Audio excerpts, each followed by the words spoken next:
안녕하세요. 저는 서울 근교에 살고 있는 돌싱녀입니다. 오늘 제가 소개해드릴 사연은 주야장천 시댁 돈을 빼먹는 동서와 돈은 동서에게 다 주고 받아가기는 저희 부부에게 받아가려고 했던 시모에게 시원한 사이다 복수를 선물했는데요. 물론 남편 놈도 두 인간과 별반 다르지 않아 이혼을 해버렸고요. 그러면 자세한 이야기 시작해보도록 할게요. 저와 남편은 알바를 하다 만나 결혼까지 하게 된 부부였어요. 저희가 결혼을 할 당시 시댁과 친정에선 저희의 결혼에 보탬을 줄 형편이 되지 못했고 저희 역시 가진 것이 없었죠. 그야말로 너무나도 사랑해서 한 결혼 생활은 너무나도 고달팠어요. 저희 부부는 힘을 합쳐 아끼고 또 아끼며 열심히 잘 살아냈고 그렇게 10년이 지난 지금은 저희 명의로 된 집과 함께 장사가 꽤 잘 되는 음식점을 운영 중이었어요. 그 힘들고 고달팠던 10년이란 세월 동안 양갓집에서 아무 도움도 받은 적이 없었고 그런 것에 대해서 섭섭하다고 생각해 본 적이 없었어요. 하지만 그런 생각도 서방님이 결혼을 하며 조금씩 달라지기 시작하더라고요. 서방님과 결혼을 한 여자, 즉 동서는 치과 의사였는데 결혼 전에도 그랬지만 결혼을 하고 나니 더욱 본격적으로 시모에게 알랑방귀를 끼어대더라고요. 어머님, 저 왔어요. 그래, 우리 둘째 아가 왔니? 바쁜데 어떻게 이렇게 일찍 왔어? 오늘 어머님 댁 모이는 날이라 진료 빨리 끝냈어요. 아참, 이거 제가 어머님 드리려고 만들어 온 반찬인데 입맛에 맞지 않으시더라도 맛있게 드셔주세요. 어머나, 그렇지 않아도 환자 때문에 바쁜 애가 언제 이런 걸 또 만들었대? 고맙다 고마워. 잘 먹으마. 누가 보아도 반찬집에서 산 반찬을 통에 담아온 것인데 시모는 큰 감동을 한 사람처럼 동서의 손까지 잡으며 고맙다고 하더라고요. 제가 이때껏 제가 반찬을 해드릴 때는 단 한 번도 고맙다는 말을 들어본 적도 없을 뿐더러 그날 역시 제가 만든 반찬으로 냉장고가 가득 차 있었는데도 불구하고 시모는 이런 대접은 처음이라는 듯 동서의 행동에 고마워하더군요. 그것을 시작으로 동서는 시모에게 온갖 방법으로 잘 보이려고 했고 그런 동서에게 푹 빠져버린 시모는 오로지 동서만을 위한 시어머니가 되어버렸죠. 시모는 동서가 어떻게 행동하든 말든 동서에게 푹 빠져 위계질서란 다 무시하고 저만을 부려먹기 일쑤였거든요. 심지어 제가 가게 일을 하다가도 불려가는 일이 생겨나기 시작했어요. 첫째야, 바쁘니? 점심 장사는 다 끝났지 않아? 네, 이제 슬슬 손님들 빠지는 시간이긴 해요. 이제 손님 빠지면 뒷정리하려고 준비하고 있어요. 왜 그러세요? 집에 좀 잠시 오거라. 네? 지금이요? 그래, 지금 좀 와서 나 점심 좀 차려주려무나. 내가 아침부터 몸이 영 좋지 않아서 아직 한 끼도 제대로 못 먹었어. 아까 둘째랑도 통화했는데 내 목소리가 좋지 않다면서 조금 있다가 집에 온다고 했으니 너도 좀 와서 우리 먹을 것 좀 차려줘. 온 김에 둘째 얼굴도 보고 겸사겸사 얼마나 좋니?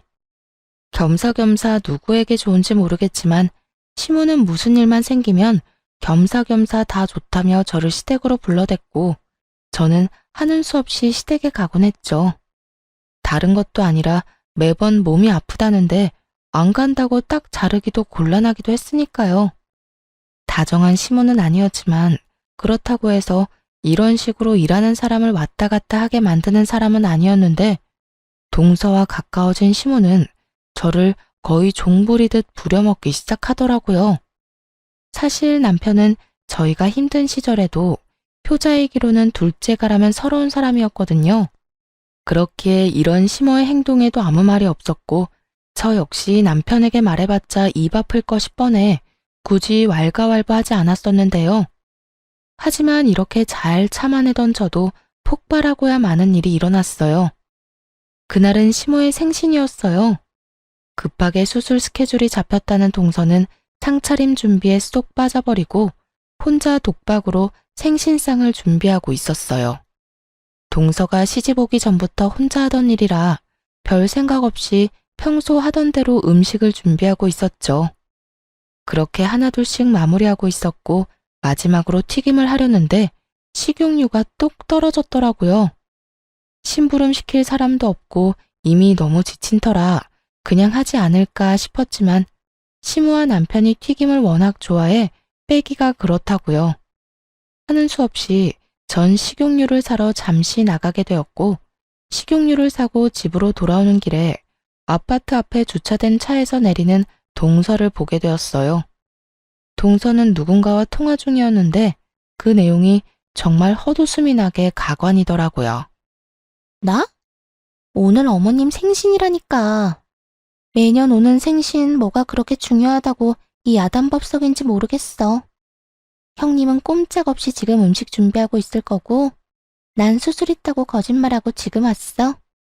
오늘 오전 진료만 있는 날인데 누가 알기나 하겠어? 하여튼 그냥 밖에서 간단하게 밥이나 먹고 헤어지면 되지. 이게 무슨 사서고생인가 몰라. 말이야 바른 말이라고. 날 낳아준 부모님도 아닌데 왜 내가 시부모님 생신상을 차려야 하는지 모르겠더라니까. 응, 그래서 거짓말 좀 했지. 우리 형님? 우리 형님은 그런 잔머리도 없어. 아마 지금쯤 혼이 빠지게 음식 준비하고 있을걸? 하여튼 난 이제 들어가 봐야겠다. 들어가면서 힘든 연기 좀 해야지 뭐. 나중에 내가 전화할게. 동서는 동네방네 소문을 다 낼 작정인지 큰 소리로 통화하며 하하호호거리고 있었고 전 그런 동서에게 다가가 어깨에 손을 올려버렸죠. 동서, 지금 이 말이 다 사실이야? 어머나, 깜짝이야. 형님, 그게 아니라요. 다 들으셨죠? 동서는 깜짝 놀라며 저를 귀신 보듯 쳐다보더라고요. 그러면서 말까지 더듬으며 어떤 변명을 해야 하나 눈알을 굴리는데 더는 들을 필요도 없어 보이더라고요. 무시하고 집으로 들어가려고 하자 동서가 다급히 붙잡기 시작하더군요. 됐다 됐어. 동서 보니까 물어볼 필요도 들을 말도 없을 것 같네. 아직 해야 할 일 많아서 나 먼저 들어가 볼게. 아니, 형님, 잠시만요. 그게, 죄송해요. 형님만 독박으로 고생시킬 생각은 아니었는데, 어쩌다 보니까 이렇게 됐어요. 그러니까 제발 어머님께 이야기하지 말아주세요. 형님도 어머님 성격 잘 아시잖아요. 이 사실 알면 아마 모르긴 몰라도 저는 인간 취급도 안 해주실 거라고요. 제발요. 네? 동서는 손이 발이 되게 빌며 부탁하기 시작했고 애초에 시모에게 말할 생각도 없었던 저는 이 일을 기회로 만들면 좋을 것 같더라고요. 나도 잘 알지. 우리 어머님 보기보다 속도 엄청 좁으신데 한번 괴롭히기 시작하면 온갖 잡일은 다 시키시는 거. 동서 말대로 동서가 방금 한 말 그대로 어머님께 말하면 동서는 앞으로 결혼 생활이 고달파질 거야. 그러니까요, 형님. 같은 며느리끼리 돕고 살아요. 앞으로 제가 정말 잘할게요. 그래? 잘하겠다고?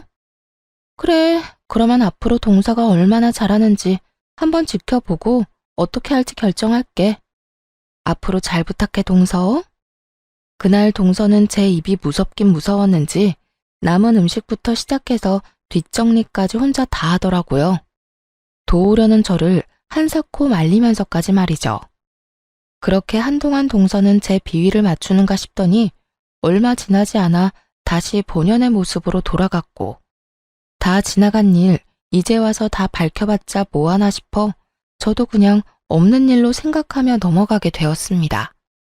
동서는 또다시 시모의 입안에 혀처럼 굴기 시작했고 그런 동서의 행동이 눈에 거슬린다 싶을 때쯤 동서에게 좋은 소식이 들려왔어요.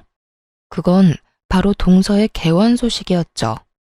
동서는 페이닥터로 일을 하고 있었는데 갑작스럽게 개원을 하게 되었다며 들뜬 목소리로 개원 소식을 알려오더라고요.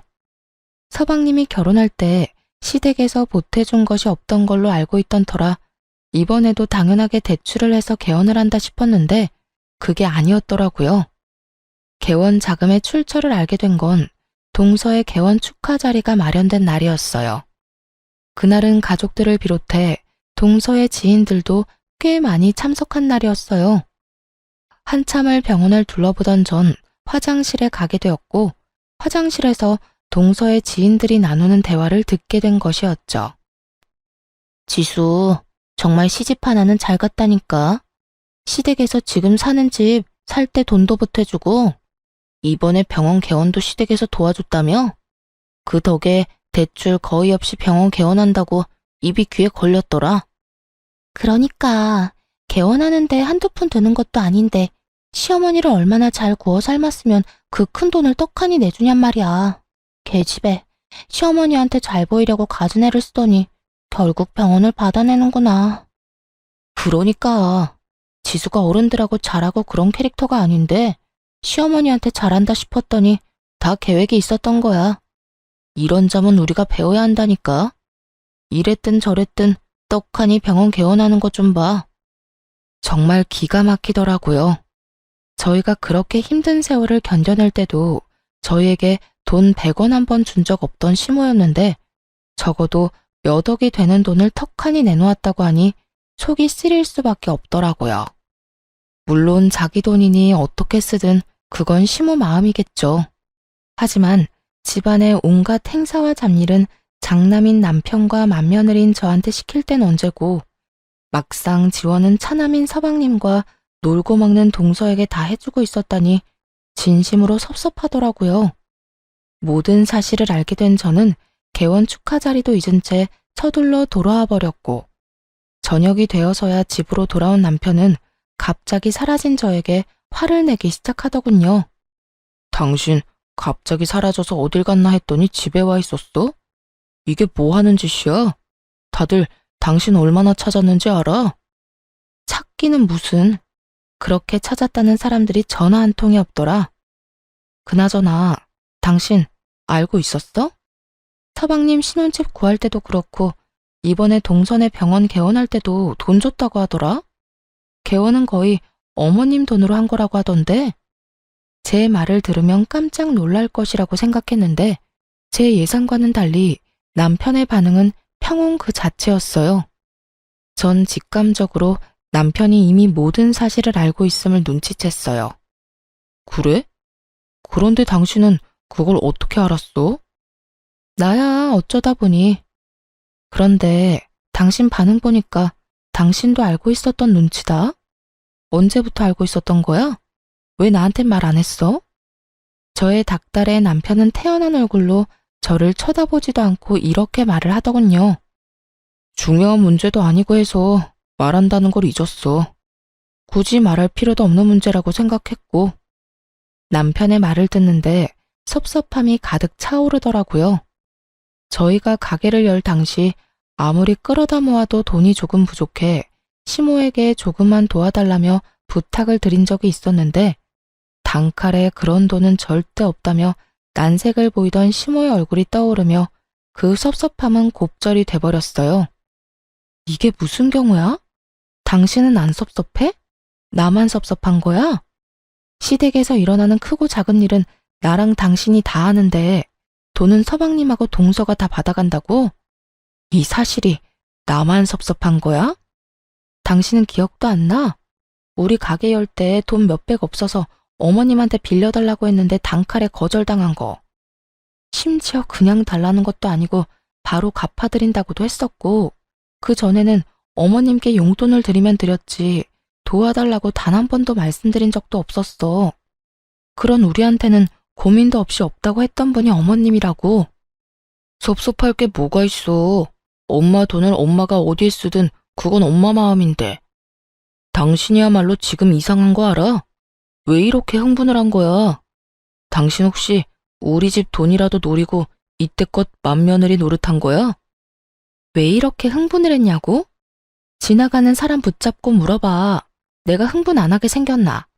그리고 당신 집에 내가 노릴 만한 돈이 있는지도 난 몰랐다고. 난 그저 지금 내가 이렇게 섭섭한 마음에 공감하고 이해해달라는 것 뿐이야.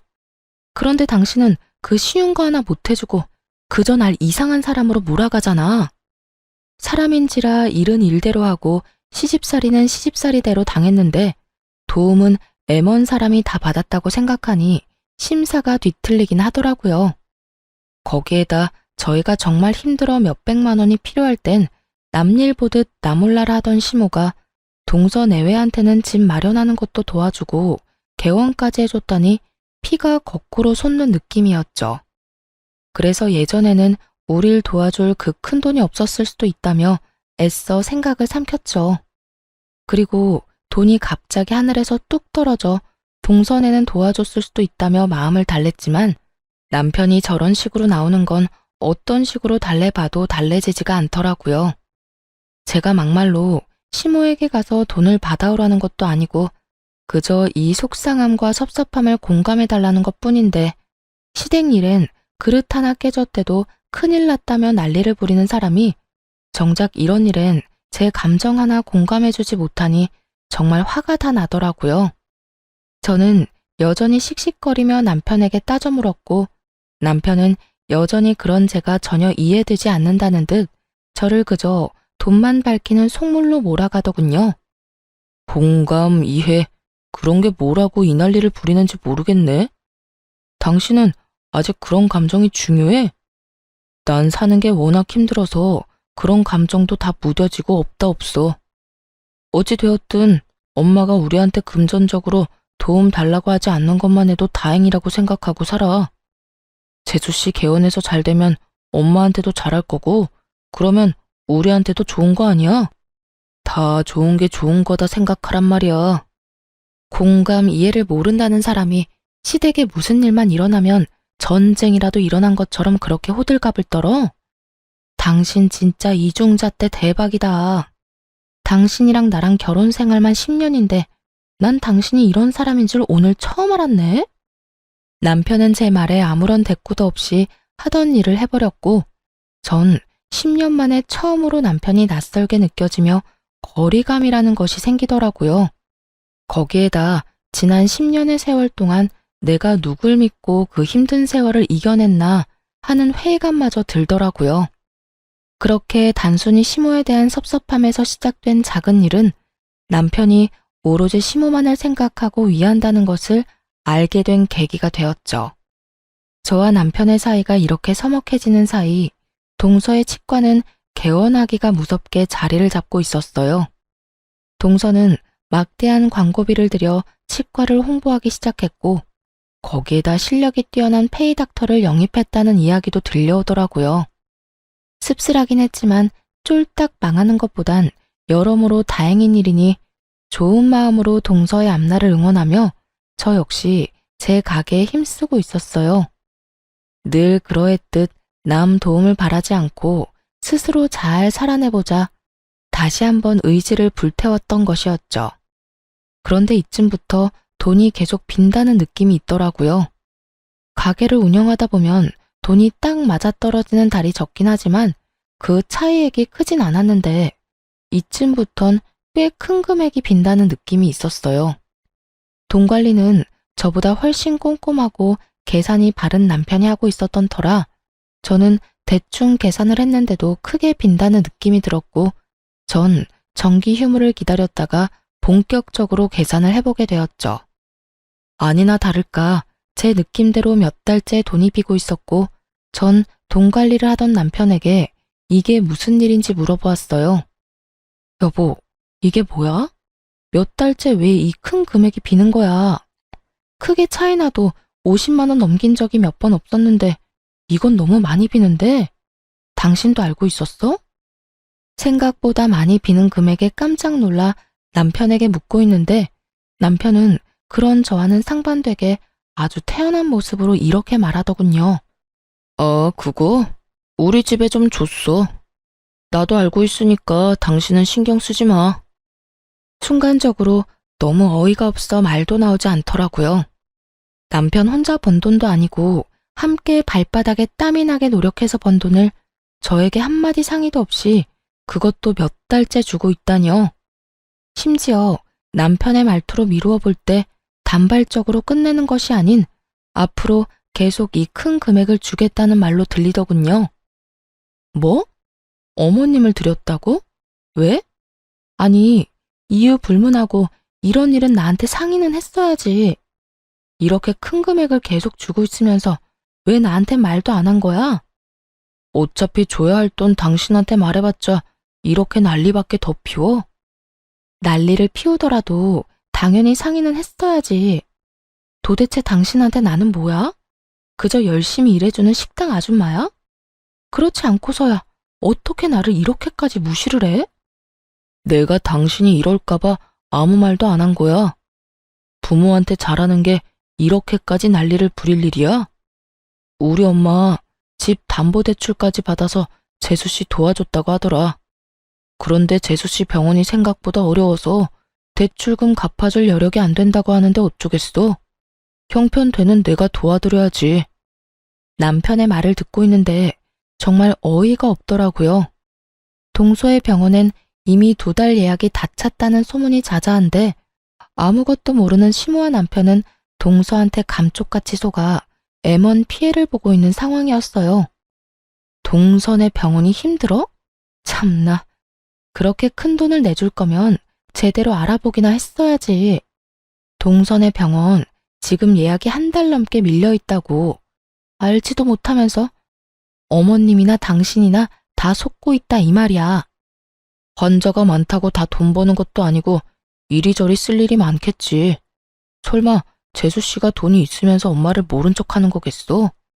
아, 됐어. 그냥 우리 형편이 어려운 것도 아니고 그냥 좀 도와드리자. 당신 기억 안 나? 어머님이 우리한테 도와달라 안 하는 게 어디냐고 한 말. 그렇게 말하면서 어머님이 누굴 도와주든 상관하지 말자고 하더니 지금은 형편되는 사람이 도와주자고? 지금 그걸 말이라고 해? 어머님이 우리가 힘들 때 도와주신 것도 아니고 하물며 지금 그 돈도 어머님을 위해 쓴 돈도 아니잖아. 그 돈 다 동서한테 투자한 돈이고 당신이 그렇게 계속 대출금 갚아주면 우리가 힘들게 번 돈으로 동서 개원시켜준 거밖에 더 돼? 그렇게 되면 뭐가 또 어때서 이러는 거야. 가족끼리 힘들 때 좀 도와주면 되는 거지. 당신 이렇게 돈 하는 여자였어? 정말 실망이다. 나야말로 실망이야. 돈을 쓸어다 모으면서 어머님한테 돈 갚으려고 하니 아까워서 거짓말하는 동서나 투자란 투자는 동서한테 다 하고 돈은 당신한테 갚으라는 어머님이나 그걸 또 고지 곧대로 믿고 호구질이나 하는 당신이나 다 실망스럽다고. 가족끼리 힘들 때 도와준다고? 우리 힘들 때는? 우리 힘들 때는 다들 아는 척도 안 했어. 난 절대 싫어. 절대 싫으니까 동서 때문에 생긴 빚은 동서한테 다 갚으라고 해. 남편은 여전히 제 말은 귓등으로도 듣지 않는 듯했고 전 도무지 안 되겠다는 생각에 다음날 바로 동선의 병원으로 찾아갔어요. 병원에 환자들로 넘쳐나고 있었는데 진료 중인 동서를 기다리다 보니 점심시간이 되어 동서와 이야기를 나눌 수 있었어요. 형님, 여기까지 무슨 일이세요? 그리고 이왕 올 거면 좀 제대로 차려입고 오시지. 여기 일하는 간호사들이 보고 뭐라고 하겠어요? 제 지위도 좀 생각해 주셔야죠. 동서는 살만한가 봐. 차림새 신경 쓸 틈도 있고 말이야. 난 동서가 개원 때문에 어머님이 진빚 갚느라 허리가 휘어서 차림새를 신경 쓸 틈이 없어서 말이야. 한껏 비꼬는 제 말에 동서는 난색을 보이며 시키지도 않은 변명을 해대기 시작하더군요. 그게 보기에만 이렇지 돈은 되지도 않아요. 다 돈 안 되는 환자들이라서 직원들 월급도 겨우겨우 주고 있다고요. 난 다 모르겠고 앞으로 동서 때문에 진 빚은 동서가 갚아. 우리는 해야 할 도리는 차고 넘치게 했으니까 이제부턴 동서가 알아서 하라고. 저한테 그런 돈이 어딨어요? 대출금 갚을 돈 전혀 없다고요. 그리고 그걸 왜 제가 갚아야 해요? 다 어머님 명의 낸 빚인데 왜 제가 갚아야 하냐고요. 그걸 말이라고 해? 동서 병원 개원하느라 진 빚이니 당연히 동서가 갚아야 할 거 아니야. 하여튼 난 앞으로 땡전 한 푼 보태는 일 없을 거라 분명히 말했다. 어머님 길바닥에 앉게 돼서 동서가 모시고 살 거 아니면 대출금 잘 갚아드려. 동서는 끝까지 뻔뻔하게 나왔지만 전 제 할 말을 다 하고 점심 장사를 하러 가게로 돌아와 버렸어요. 동서에게 이야기를 전해들은 시모가 가게로 찾아왔더라고요. 아직 점심 장사가 끝나지 않은 터라 가게 안에 손님이 꽤 많았는데도 불구하고 시모는 언성을 높이며 저에게 득달같이 화를 내기 시작하더라고요.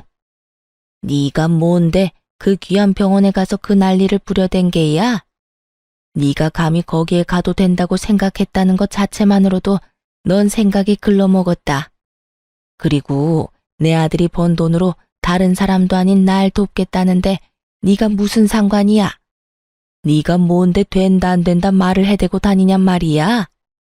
시모는 난동에 가까울 정도로 화를 내고 있었고 그런 상황이 되자 더는 물러서선 안 되겠다는 생각이 들더군요. 어머님, 말이야 바른 말이라고 그게 왜 아들 돈만 되나요? 지금 여기서 제가 일하는 건 보이지도 않으세요? 남편이 어머님 준 돈, 그거 남편 혼자 번 돈 아니고 지금 보고 있다시피 저도 밤낮 없이 피땀 흘려 번 돈이라고요. 그러니까 그저 아들 돈이 아니라 부부의 돈이고 그 돈을 쓰려거든 제 허락도 필요하다 이 말이라고요. 뭐야? 그까짓 돈 얼마나 된다고? 그 몇 푼 되지도 않는 돈을 네 허락까지 맞고 받아가란 이 말이니? 당연하죠. 그 돈은 제 돈이기도 하니까요. 그러니까 어머님이 동서한테 투자한다고 생긴 빚은 병원에 환자가 넘쳐나는 동서한테나 갚으라고 하라고요. 벼랑간 시모는 저에게 손을 올려버렸고 저 역시 그 순간 눈이 뒤집혀버려 시모의 손을 잡아 끌며 가게에서 내쫓아 버렸습니다. 너 이거 못 놔? 놔! 놓으라고! 저는 할 만큼 했고 더는 해드릴 것도 없으니 다신 찾아오지도 마세요. 시모를 쫓아버리고 가게 문을 닫아버렸고 제가 당할 땐 미동도 없던 남편은 시모가 내쫓기는 모습을 보자 마음이 찢어지는지 그 길로 시모를 따라 가게를 나가버리더군요. 그런 남편의 뒷모습을 보며 남편이 변하지 않는 이상 10년의 세월을 끝낼 시기가 왔음을 깨달았던 것 같아요. 남편은 여전히 사랑했지만 전 더는 밑빠진 독에 물붓기를 하며 살고 싶지 않았고 무엇보다 고마움조차도 모르는 저런 인간들에게 제가 뼈 빠져라 번 돈을 낭비하고 싶지도 않았기 때문이었죠. 남편은 장사가 끝날 때까지 돌아오지 않았고 저 혼자 가게 마감을 하고 집으로 돌아가니 혼자서 술을 마시고 있더군요. 전 그런 남편을 똑바로 쳐다보며 단호하게 말을 꺼냈어요. 확실하게 짚고 넘어가야 할 문제가 있어. 당신 지금처럼 계속 어머님 빚 갚아줄 거야? 내가 반대한다고 해도? 제 말에 남편은 고개를 잠시 들어 힐끗 보고는 이내 술잔을 기울이며 당연하다는 듯 말을 하더라고요. 그러면 어떻게 해? 나 아니면 우리 엄마 길거리에 나앉게 생겼는데 당신이 반대해도 나는 도울 거야. 그나마 있던 신랄 같은 기대도 사라지고 전 확고해진 제 마음을 전달하기로 했어요. 그래? 그러면 알겠어. 당신이 당신 부모 돕겠다는 걸 내가 말릴 수는 없고 그냥 나랑 이혼을 해. 그리고 당신 집 마음껏 도우면서 살아. 뭐? 당신 지금 이혼이라고 그랬어? 우리가 여유가 없는 것도 아니고 이제 우리도 먹고 살만 하잖아. 그런 우리가 엄마 좀 돕는 게 이혼할 사유가 돼? 당신은 어떻게 생각할지 몰라도 난 싫어. 어머님이 정말 순수하게 생활고에 시달린다고 하면 나 도울 수 있어. 그냥 돕는 것도 아니고 최선을 다해서 할 수 있는 방법은 다 동원해서 어머님 도와드릴 수 있다고. 그런데 지금 상황은 그런 상황이 아니잖아. 돈을 갚아야 할 사람은 따로 있고 그 사람도 충분히 능력이 되는데 왜 우리가 그 돈을 갚아야 하냐 이거야. 당신 이렇게까지 속물이었어? 어떻게 돈 때문에 10년을 같이 산 나한테 감히 이혼하자는 말까지 할 수가 있어? 내가 단지 돈 때문에 이러는 것 같아? 처음엔 돈이었지. 그런데 난 지금 당신한테도 실망이 커. 솔직히 말하면 시댁 일이라면 물불 가리지 않는 당신 보면서 오만정이 떨어지려고 한다고. 그러니까 그냥 이혼해. 난 더는 이 결혼에 미련 없어. 이미 전 남편에 대한 사랑보다 제 삶에 대한 불쌍한 감정이 더 컸고 이혼을 해도 미련 없이 돌아설 수 있다는 확신이 있었기에 더욱 단호하게 이혼을 말하게 되었어요. 없이 살다가 돈 좀 만지다 보니까 아주 미쳤구나. 그래서 돈밖에 눈에 보이는 게 없어. 그래, 이혼하자. 그까짓 이혼해도 나도 아쉬울 거 하나 없어. 이거 왜 이래?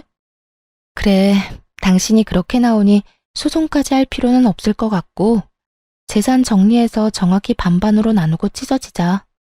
그래도 10년 산 정이 있는데 시끄럽고 구질구질하게 끝내지 말고 깔끔하게 끝내자고. 그래, 바라던 바야. 10년의 세월이 무색하리만큼 저와 남편은 이렇게 간단하게 이혼을 하게 되었고 가게를 비롯해 모든 재산은 정리해 정확히 반반으로 나누고 저흰 각자의 길을 가게 되었습니다. 이혼을 할 당시 전 남편은 저에게 본인이 전 시댁의 식구들한테 말할 테니 한동안은 아무 말도 말아달라는 마지막 부탁을 하더라고요. 전 굳이 그 사람들과 말을 섞고 싶지 않아 알겠다고 말했죠. 그렇게 모든 정리를 하고 새 출발을 시작했죠. 마음이 아프지 않았다고 하면 거짓말일 테고 마음이 아프기도 했고 제 예상보다 많이 미련이 남은 것도 사실이었어요. 하지만 미련 때문에 전 남편과 계속 부부관계를 유지하기엔 다른 사람 좋은 일만 시킬 앞날이 뻔했고 무엇보다 시댁을 향한 전 남편의 무조건적인 태도에 질릴 대로 질렸거든요. 마음 굳건히 먹고 제 앞날만을 보며 살기 시작했어요. 이혼을 하고 난 후 저는 다른 동네에서 새 가게를 차리게 되었고 레시피는 제 머릿속에 다 있었던 터라 점점 파리만 날린다는 전 남편의 가게와는 달리 제 가게는 소문에 소문을 타고 점점 더 장사가 잘 되어가고 있었죠. 점점 가게가 바빠지자 혼자로선 감당이 안 되었고 다른 사람을 믿을 수가 없어 남동생까지 불러 홀을 맡기고 전 주방 일을 보곤 했어요. 그렇게 전 이혼에 대한 아픔을 이겨내고 다시 새 출발을 잘 하고 있었습니다. 그러던 어느 날 한 손에 짐을 든 전 시모와 함께 동서까지 가게로 찾아온 것이 아니겠어요? 이혼한 지가 언젠데 왜 찾아왔나 싶어 쳐다보고 있으니 동서가 한숨을 푹 내쉬며 입을 열더군요. 아, 어머님 집 결국 경매로 넘어가게 됐어요. 장사가 이렇게 잘 되는데 무슨 돈이 없다고 그리도 오는 소리를 해대신 건지. 어쨌든 형님네가 대출금 안 갚아줘서 이렇게 된 거니까 형님이 책임지세요. 보아하니 돈방석에 앉으신 것 같으니 형님이 어머님 모시고 사시든지 아니면 집을 마련해 주시든지 알아서 하라고요. 뭐라고? 그게 무슨 말이야? 왜 내가 나랑 상관도 없는 사람을 모셔야 해? 이 집 효자 장남은 어쩌고 나한테 왔냐고. 형님, 말 진짜 이상하게 하네요. 아주버님이 맡고 계신 1호점은 망하기 직전이고 형님이 맡고 있는 2호점은 초대박이 났으니 당연히 이리로 어머님을 모시고 왔죠. 파리만 날리는 가게에 가서 어머님 모시란 말을 어떻게 해요? 어찌되었든 형님이 맏며느리니까 알아서 하세요. 난 그럴 생각 없으니까 당장 다시 데리고 가. 아, 나도 모른다고요. 우리 먹고 살기도 힘들어 죽겠는데 내가 왜 어머님까지 모시고 살아요? 내가 맏며느리도 아니고 형님이 계시는데. 들어보니 전 남편은 그때까지도 이혼 사실을 숨기고 있는 듯 하더라고요. 가게 1호점은 전 남편이 2호점은 제가 맡아서 하고 있다는 말도 안 되는 거짓말을 하고 있었고 전 남편의 가게가 망해가자 전 시모에게 도움을 주지 못하게 되었고 그렇게 빚 독촉에 시달리던 전 시모는 결국 경매로 집까지 넘어가게 된 것이었어요. 동서의 손에 들린 명품 가방만 보아하니 치과는 계속 잘 되는 듯한데 집까지 경매로 넘어갔다고 하는 걸 보니 동서는 시모를 도울 생각은커녕 모실 생각조차 없어 보이더군요. 즉 금전적인 도움만 받고 더 줄 것 없는 시모를 저에게 버리겠다는 거죠. 귀찮은 짐짝 떠넘기듯 저에게 데려가라고 하는데 이게 진짜 인간이 맞나 싶더군요. 심지어 제가 대답도 하기 전에 먼저 가게를 박차고 나가버렸어요. 전 그 즉시 시모를 데리고 치과로 향했고 그곳에서 제가 당한 그대로 난동을 피워버렸어요. 동서는 붉어진 얼굴로 득달같이 따지기 시작하더군요. 이게 뭐 하는 짓이에요? 여기 병원이라고요. 당장 나가지 못해요? 왜? 네가 우리 가게 와서 난동 부리는 건 되고 내가 네 병원 와서 이러는 건 안 돼? 무슨 이런 이중적인 잣대가 다 있어? 당연한 거 아니에요? 병원이랑 식당이랑 같은 줄 알아요. 당장 나가라고요. 그리고 어머님은 또 왜 모시고 온 거예요?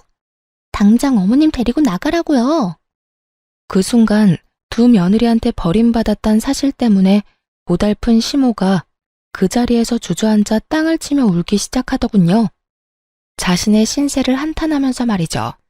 아이고, 아이고, 내가 이런 꼴이나 보려고 이 나이까지 살았나. 이렇게 살아 뭐해. 그냥 확 접신물에 코 박고 영감이나 따라가야지. 곡소리가 커지면 커질수록 동서의 얼굴이 썩어가고 있었죠. 저는 손에 든 짐을 던져주며 말했죠. 수억 들인 이 병원이나 나한테 전부인 내 가게나 소중하긴 매한가지야. 그리고 너한테나 어머님이지 나한테는 아무것도 아니거든? 그게 무슨 말이에요?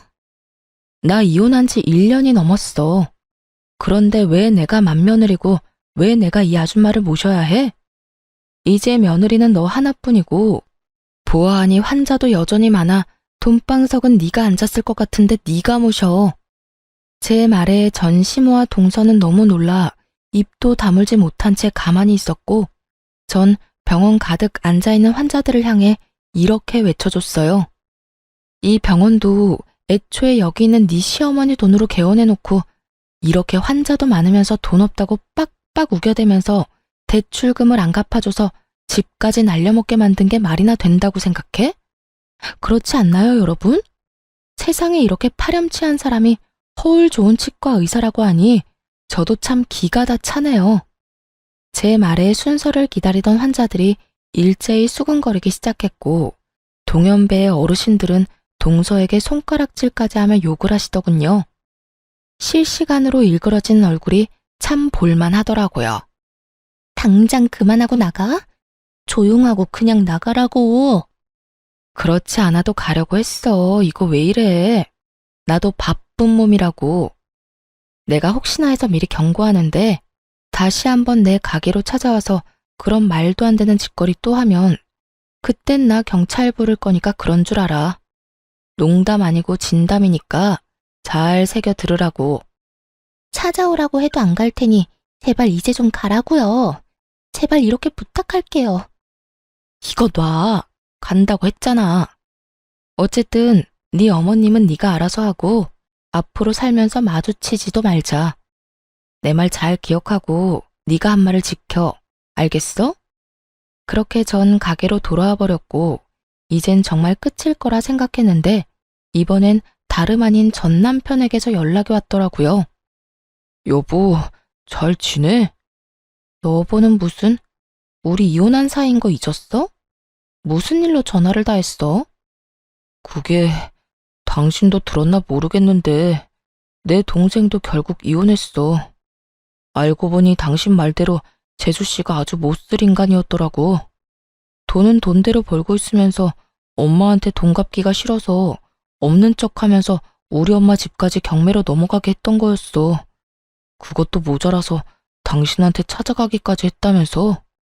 내가 그 이야기 듣고 당신 목까지 그 여자한테 뭐라고 했어. 물론 내 동생도 한 소리 했고 말이야. 도저히 그런 여자랑 살 수 없다면서 이혼도 했고 병원 개원할 때 도와준 돈도 재판까지 해서 다 받아내게 됐어. 잘 됐지? 묻지도 않은 말을 한참을 떠들어대던 전 남편은 제가 별다른 반응이 없자 하소연을 하기 시작하더라고요. 자랑이나 하려고 전화했어? 아니, 그런 건 아니고. 사실 나 요즘 많이 힘들어. 가게도 내 마음처럼 돌아가지도 않고 집에 가도 마음 터놓고 이야기 나눌 수 있는 사람도 없고 말이야. 가게에 파리만 날려서 마음이 힘든 것보다 외롭고 공허한 마음에서 오는 심적인 스트레스가 너무 심한 것 같아. 정말 눈물 없인 들을 수 없는 하소연이더군요. 그러게 있을 때 잘하지.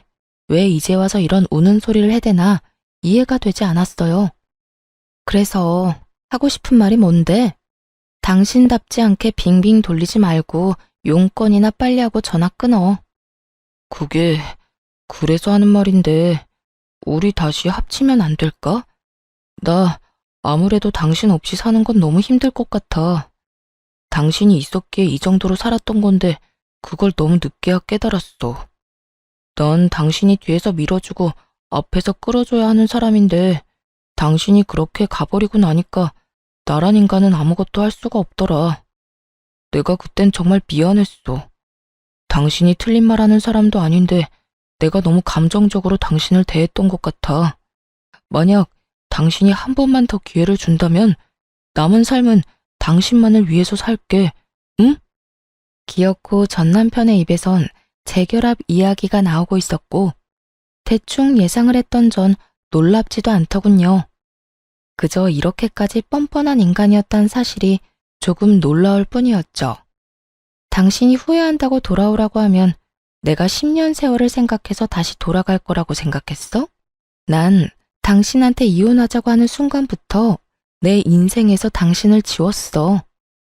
내가 만약 당신한테 조금이라도 미련이 있었다면 동서가 당신 엄마 데리고 우리 가게로 왔을 때 그런 식으로 당신 엄마를 동서 병원에 다시 데려다 놨을까? 당신은 그때도 날 몰랐지만 여전히 날 잘 모른다. 이런 남자인 줄도 모르고 10년 세월을 그 갖은 고생이란 고생은 다 하고 산 내가 바보 멍청인 거지. 여보, 내가 다 미안해. 앞으로는 나보다 당신을 더 생각하면서 살게. 엄마 돕는 것도 당신이 싫다고 하면 절대 안 할 거고, 당신이 돈 관리도 다 해도 좋아. 난 당신이 주는 돈만 쓰면서 살아도 좋다고. 그러니까 제발 나 좀 받아줘. 잘 들어. 난 당신 같은 인간이랑 다시 부부로 살고 싶은 생각이 전혀 없어. 재결합할 생각은 전혀 없다. 이 말이야. 그러니까 재결합하자는 그딴 개소리는 제발 꺼내지도 마. 당장 재결합할 결심이 서지 않으면 그냥 곁에 두고 지켜봐 주는 것부터 시작하면 안 돼. 살림을 합치자는 게 아니라 그냥 날 직원으로라도 써줘. 들어보니 당신 가게 엄청나게 바쁘다고 하던데 일손 부족할 거 아니야. 그렇게 곁에 두고 지켜보면 내가 많이 변했다는 걸 당신도 알 수 있을 거야. 도대체 내 말을 어디로 듣고 있는 거야? 글쎄, 난 당신 같은 인간이랑 뭘 더 하고 싶지 않다니까. 그 말에는 당신이랑 재결합하기 싫다는 건 물론이고 당신 얼굴은 보고 싶지도 않다는 말도 포함되어 있어. 난 당신이 이렇게까지 사연팔이를 하는 이 순간에도 당신한테 일말의 감정도 느껴지지 않고 동정심조차 생기지 않아. 그러니까 나한테 이렇게 구질구질하게 굴지 말고 당신 살 길은 당신이 알아서 찾아. 우리가 이혼했다는 사실을 잊지 말란 말이야. 그리고 마지막으로 하는 부탁인데 나한테 2번 다신 연락하지 마. 알겠어? 여보. 다급하게 저를 불러댔지만 전 그대로 전화를 끊어버렸고 그 다음날 바로 번호를 바꿔버렸어요. 그 후 들리는 소문엔 이혼한 동서는 환자 많은 병원만 믿고 대출을 내서 전 시모에게 돈을 돌려줬는데 계획대로 된 일은 하나도 없었다고 하더군요. 동네 치과 특성상 주로 60대 이상이 자주 가는 치과였는데 이미 동서의 만행에 대한 소문이 퍼질 대로 퍼져 폐륜녀가 하는 병원이란 딱지가 앉아버렸고 그렇게 예약 잡기가 힘들던 치과는 줄줄이 예약 취소는 물론이고 신규 환자의 발길도 끊겨버린 지 오래라고 하더군요. 아마 병원 문 닫는 것도 시간 문제이지 않을까 싶었어요. 전 남편 역시 상황은 좋지 않은 듯 했어요. 저와 같이 장사했던 가게는 이미 망해 문을 닫게 되었고 그나마 전 시모가 돌려받은 돈을 잘 지켰다면 먹고 살만은 했을 텐데 전 남편은 겨우 돌려받은 그 돈으로 저처럼 새로운 가게에 다시 도전했다 하더군요. 전처도 했는데 자긴 못할까 싶었겠죠. 그런데 그 인간이 착각한 게 있어요. 예전에 함께 장사했던 가게는 돈 관리만 자신이 했을 뿐 음식 레시피 개발부터 식자재 관리, 손님 응대, 그 모든 걸 제가 도맡아 했거든요. 대충 제 옆에서 눈동냥 한 걸로 또 장사가 대박이 날 줄 알았던 거죠. 자영업이 그렇게 쉬우면 누가 안 하려고 하겠어요? 그쵸? 아무런 노력도 없이 도전한 가게는 2달 만에 망했고 돈을 날리는 건 역시 시간 문제였죠. 그러게 진작 제 말을 좀 잘 듣고 저와 잘 살았다면 저런 식으로 깡통 차는 일은 없었을 텐데 라고 생각했네요. 그 후 전 여전히 가게를 운영하며 잘 지내고 있습니다. 어느 회사에서 저희 식당 메뉴 중 가장 인기 있는 메뉴로 밀키트를 만들어 보는 것이 어떠냐는 제안을 받게 되어 여러 시도들을 해보느라 바쁜 날들을 보내고 있네요. 가게는 어느새 2호점까지 생기게 되었고 2호점은 남동생이 맡아 하고 있어요. 동생이 얼마나 열심히 하는지 어떤 날은 1호점 하루 매출을 넘기는 날도 있다니까요. 제 동생이지만 정말 대단하지 않나요? 저는 일이 너무 바빠 만나는 사람은 없지만 언제든 기회만 된다면 연애를 할 생각은 얼마든지 있어요. 이혼을 후회한 적도 분명히 있긴 했지만 지금은 제 생활과 제 삶이 너무나도 만족스러워 행복한 나날들을 지내고 있답니다. 이렇게 저의 긴 사연도 끝이 났네요. 긴 사연 끝까지 함께 해주신 모든 분 감사합니다. 모두 행복하세요.